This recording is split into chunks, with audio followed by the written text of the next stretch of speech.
আসসালামু আলাইকুম। আমি এখন আছি আমাদের ফরিদপুরের গর্ব কবি জসীমউদ্দিন তার গল্পের মধ্যে বা কবিতার মধ্যে আমাদের ফরিদপুরের গ্রামের সৌন্দর্য তুলে ধরতো।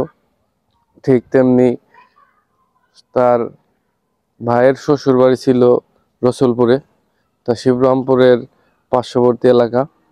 সেখানে সে বেড়াতে আসার পরে একজন মানুষের সাথে দেখা হয় তার। সে তার কবিতার মধ্যে তার জীবনের চরিত্র, জীবন চলার যেই ধারাবাহিকতা ছিল সেটা তুলে ধরে।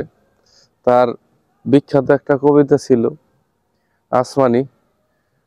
সেই আসমানির মধ্যে যাদের গল্প তুলে ধরা হয়েছিল, যে আসমানির কথা সে বলেছিল, এখন আছি তাই সেই আসমানির সমাধির পাশে। দেখতে পাচ্ছেন সেই আসমানির সমাধি এটা। সে যখন এই কবিতা লিখেছিল, তখন এই কবিতাটা অনেক সাড়া ফেলেছিল। পরবর্তীতে সেই আসমানির খোঁজ খবর কিছু মানুষ নিয়েছিল, কিন্তু পরবর্তীতে হয়তোবা সেই খোঁজ খবরটা বেশি দিন ধারাবাহিকতা বজায় থাকে নাই।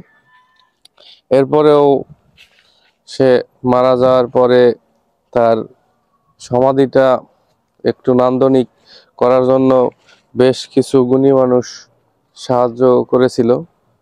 দেখতে পাচ্ছেন আপনারা, সমাধিটা একটু সুন্দর করা হয়েছে, কিন্তু এখন আর সেইখানে কেউ খোঁজ খবর নিতে আসে না।